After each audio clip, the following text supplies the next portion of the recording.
거짓은 무너지고 진리가 선포되네 이곳에.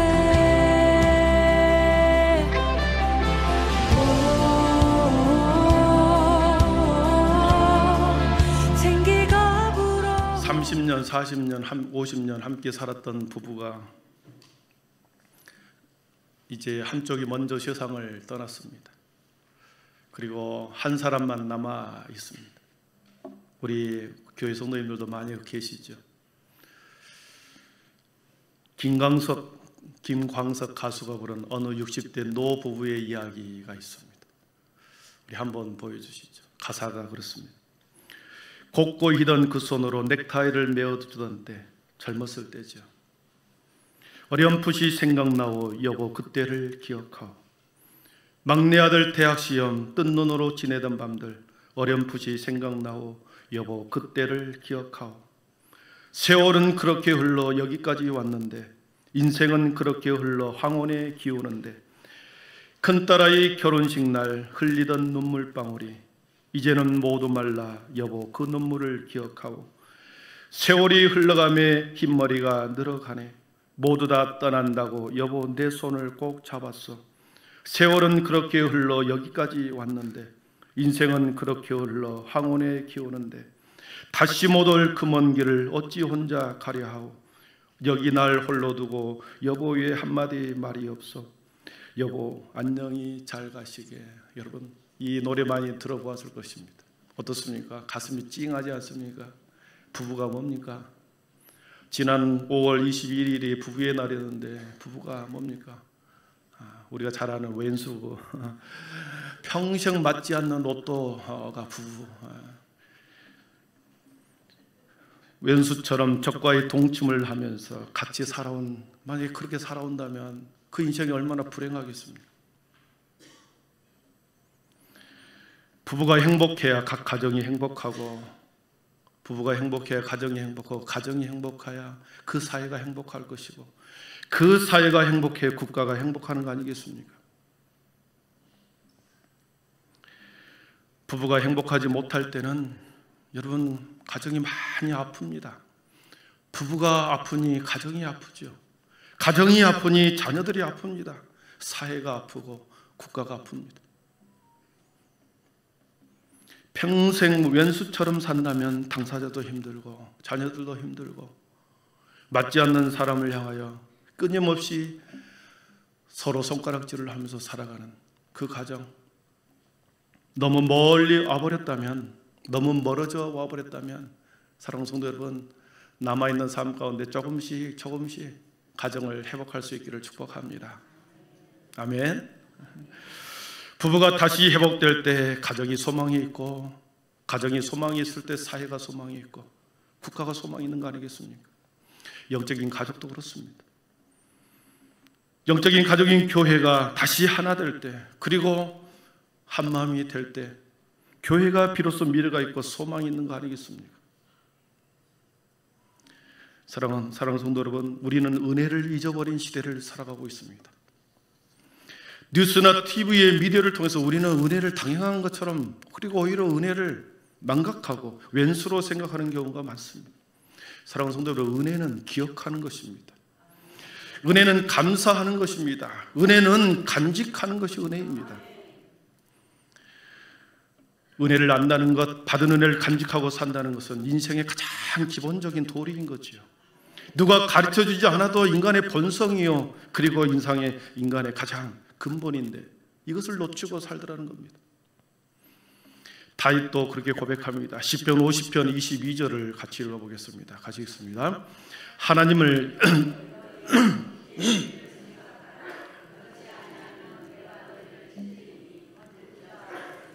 감사로 제사를 드리는 자가 나를 영화롭게 하나니 그의 행위를 옳게 하는 자에게 내가 하나님의 구원을 보이리라. 할렐루야. 아멘. 하나님을 잊어버린 너희여. 다윗이 살았던 그 시대에 하나님의 백성들이 하나님을 잊어버렸습니다. 자신의 역사 가운데, 민족의 역사 가운데 수많이 베풀어졌던 수많은 그 은혜들을 다윗 시대에 또 각 시대마다 잊어버리고 살아가더라는 거죠. 여러분, 잊어버린다라고 하는 것은 소중히 여기지 않는다는 걸 의미합니다. 잊어버린다는 것은 별로 중요하게 여기지 않는다는 거죠. 잊어버린다라는 것은 여러분,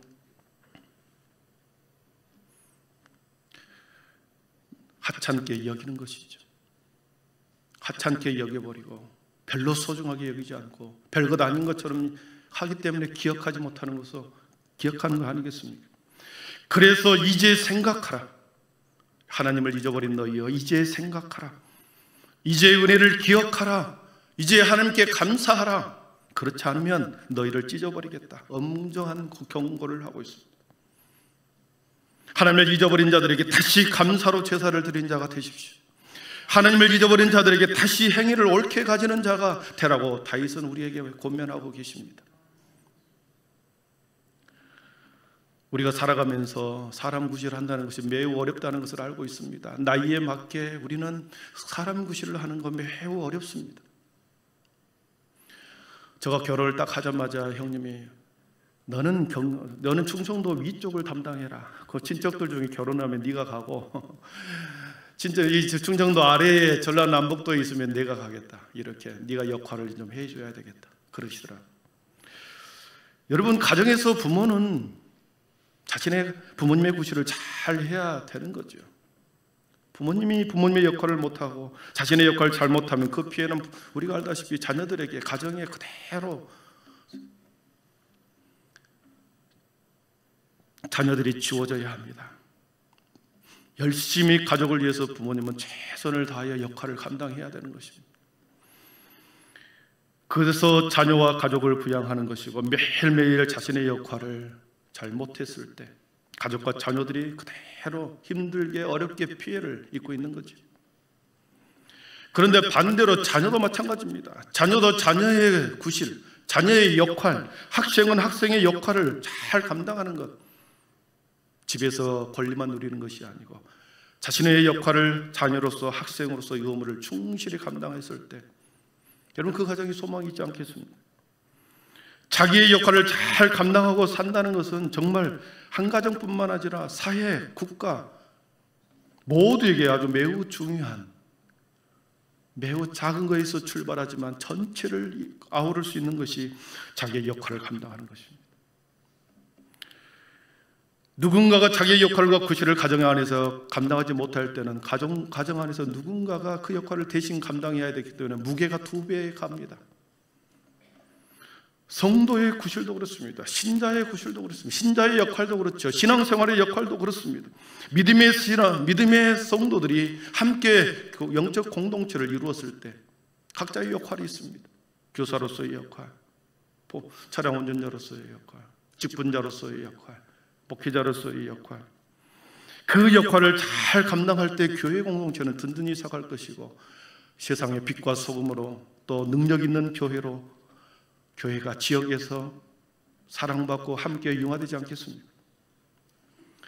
신자의 삶, 신자의 성도의 구실을 잘한다는 것은 자신에게 주어진 직분에 따라서 그 직분을 성실하게 신앙의 인격과 품위를 가지고 감당하는 것입니다.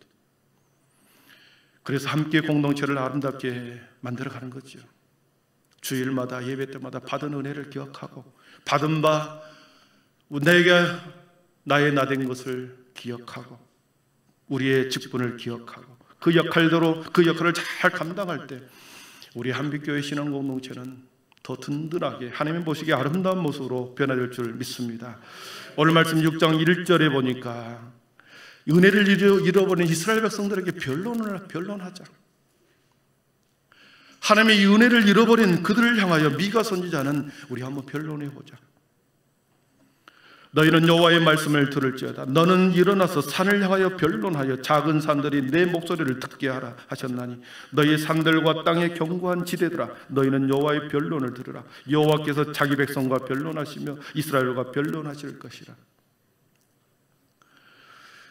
너희 백성들에게 그동안에 내가 하나님 아버지 된 내가 너희들에게 베푼 은혜가 무엇이었는지, 어떤 은혜를 베풀어 줬는지 다시 한번 내가 너희들과 함께 변론해 보자. 그런 거 아닙니까? 그러면서 4절 5절에 그렇게 말합니다. 4절에서 보면 내가 너를 너희들이겠죠. 내가 너희를 애굽 땅에서 인도하여 내어 종노릇하는 집에서 속량하였다. 노예처럼 비참한 인생을 살아가는 그들을 애굽 땅에서 구해내어 종노릇한 그의 집에서 속량했다. 돈 주고 샀다. 값을 치렀다. 엄청난 대가를 지불하여 너희를 거기에서 내가 인도해냈지 않았느냐. 생명의 속전을 통한 영적 구원의 백성으로 너희들을 인도해내지 않았느냐. 변론해보자. 그러면서 5절에서 또한 말합니다. 발락과 발람의 이야기를 하면서 시딤과 길갈에서의 일을 기억하라. 그리하면 나 여호와의 공의롭게 행한 일을 알리라. 거짓 선지자 발람의 입을 통해 이스라엘 백성, 하나님의 백성들을 저주하라고 그랬거든요. 그런데 저주하려고 가려는 그때에 나귀가 입을 열어서 그의 가는 길을 막고 그에게 경고합니다. 그래서 오히려 이스라엘 백성을 축복하게 만들어 주었습니다. 길갈, 시딤에서 길갈까지의 일을 기억하라. 이것은 매우 중요한 말씀입니다. 시딤과 길갈이라는 두 장소를 비교하면서 이것을 기억하라. 여러분, 시딤이 어디입니까? 40년 동안, 광야 40년 동안 마지막에 도착한 요단강을 건너기 직전에 모압 평야에 있는 곳이 시딤이었습니다. 모압 평야 한 기퉁이가 시딤입니다. 그러니까 40년 동안 광야의 모든 시간을 최종 정리하고 마지막 모여있던 것이 모압 평지의 시딤이라고 하는 곳이었습니다.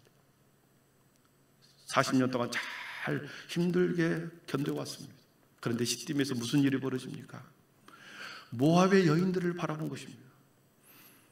모압의 아름다운 여인들, 광야에서 떼약볕에서 얼굴 까만 자신들의 이스라엘 족속들의 여인들에 대해서는 뒤로 하고 모압의 여인들에게 눈이 돌아가서 육체적 음욕 때문에 모압 여인과 음행하다가 하루아침에 24,000명이 그 모압 평지에서 가나안 땅을 눈에 두고 거기서 죽어버렸습니다. 죽임을 당했습니다. 종착 지점까지 다 와서 육체적 음욕 때문에, 세상 연락 때문에 요단강을 건너지 못하고 죽음을 당한 곳이 시딤이었습니다. 시딤의 일을 기억해라. 여러분, 길갈은 어떤 곳입니까? 길갈은 요단강을 딱 건너자마자 첫 번째 점령했던 곳이 길갈입니다. 그리고 이 길갈 땅에서 가나안의 모든 땅을 정복하는 전초 기지로 삼은 곳이 길갈입니다. 그러니까 길갈은 요단강을 건너와서 첫 번째 점령했던 그곳이고, 그것을 통하여 이제 전혀 다른 새로운 세계, 하나님이 약속한 가나안 땅의 모든 땅들을, 모든 새로운 세계를 새롭게 출발하는 장소가 길갈이라는 것입니다. 40년의 끝은 시딤에서 최후 승리를 얻지 못하고 거기서 비참하게 죽어버린 자들, 가나안 땅 입성을 앞두고 죽임을 당한 그들을 너희들은 기억해라. 너희들이 인생 가운데서 열심히 최선을 다하여 살아왔는데 천국의 문에 들어가기 전에 그 문을 들어가지 못하는 사람이 있을 것이다. 그런가 하면은 약속의 땅을 건너와서 새롭게 길갈이라고 하는 곳에서 전혀 다른 새로운 세계를 열어가는, 새로운 약속의 땅에서 하나님의 백성들이 살아가는 그 미래를 열어가는 길갈을 너희들이 기억해라. 마침내 최후 승리를 한 후에는 너희들도 마찬가지로 하나님의 나라에서, 약속의 땅에서 새로운 새하늘과 새 땅에서 살아가게 될 것이다. 이것을 기억하라. 수많은 세월 동안 그때그때마다 하나님의 은혜로 너희들을 여기까지 인도했고, 그리고 가나안 땅으로 인도했는데, 가나안 땅으로 들어와서 거기서 살게 되었는데 그 은혜를 너희들이 잊어버리냐? 변론하자. 은혜를 잃어버린 백성들이 하나님의 진노와 분한으로 가득하게 만들어버려서 배은망덕한 행동을 하게 되었습니다. 그러면서 변론하자. 내가 무엇을 너희에게 행하였는지 변론하자.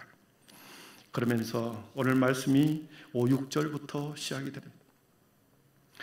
여러분은 잃어버린 은혜, 잊어버린 은혜를 어떻게 다시 회복할까요? 하나님과의 관계에서 잊어버린 은혜, 잃어버린 은혜를 어떻게 회복할 수 있을까?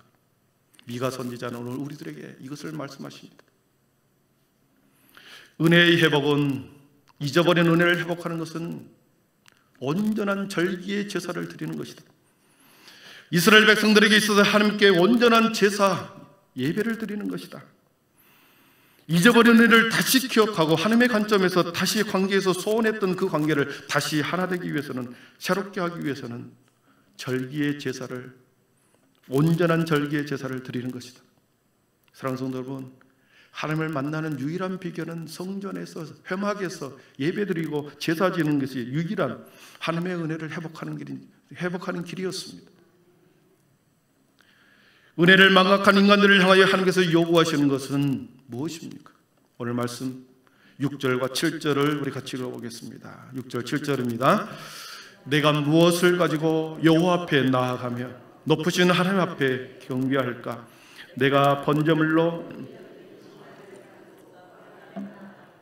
여호와께서 천천의 순양이나 만만의 강수 기름을 기뻐하실까? 내 허물을 위하여 내 맏아들을 내 영혼의 죄로 말미암아 내 몸의 열매를 드릴까? 아멘.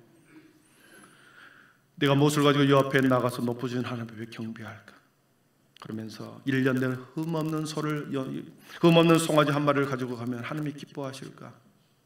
그리고 더 나아가 천천의 순양과 만만의 강물 같은 기름을 들고 가면 하나님이 기뻐하실까? 이 표현은 천천의 순양, 만만의 강물 같은 기름은 인간이 하나님 앞에 드릴 수 있는 최상의 중요한 물질의 제사를 의미합니다. 인간이 가장 아름답고 풍족하게 최선을 다하여 드리는 모습이 천천의 1000마리의 순양과 10,000,000리터의 기름이라는 것이죠.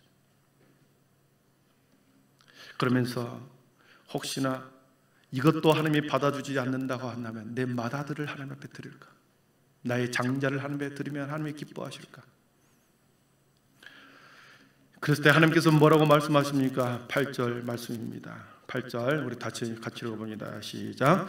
사람아, 주께서 선한 것이 무엇임을 내게 보이셨나니 여호와께서 내게 구하시는 것은 오직 정의를 행하며 인자를 사랑하며 겸손하게 내 하나님과 함께 행하는 것이 아니냐. 아멘. 하나님이 요구하시는 것은 재물이 아니었다, 정의였다는 것이죠. 하나님께서 구하시는 것은 너희에게 수많은 양이나 숫자 수많은 최선의 재물이 아니라 인자를 사랑하는 마음이었다. 하나님께서 너희들에게 요구하는 것은 마음 없는 공손함이 아니라 진정한 겸손이었다. 사랑하는 성도 여러분, 오직 정의를 행하며 인자를 사랑하며 겸손히 내 하나님과 함께 행하는 것이 아니냐. 수사의문문이죠. 이렇다는 것이죠. 반어법을 사용해서 그것을 더 강조한 것입니다. 오직 정의를 행하고 인자를 사랑하고 겸손하게 내 하나님 앞에 함께 행하는 것, 그것이 바로 선한 것이고 하나님이 받으신다는 것이죠. 이 땅에는 정의롭지 못한 재물들이 많이 있습니다.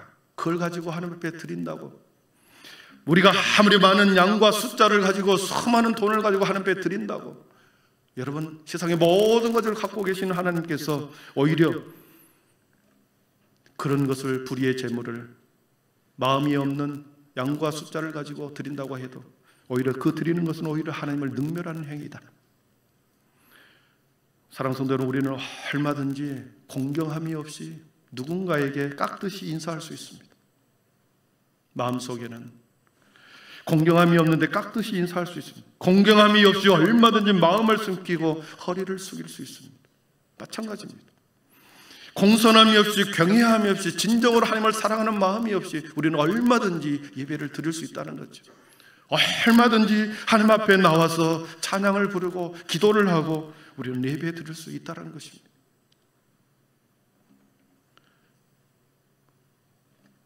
두려워해야 하는 것은, 하나님이 원하시는 것은 진정한 두려움을 갖는 공손함이었다, 경외함이었다. 사랑하는 성도 여러분, 우리의 이 하나님에 대한 두려운 마음, 경외함이 있기를 축복합니다.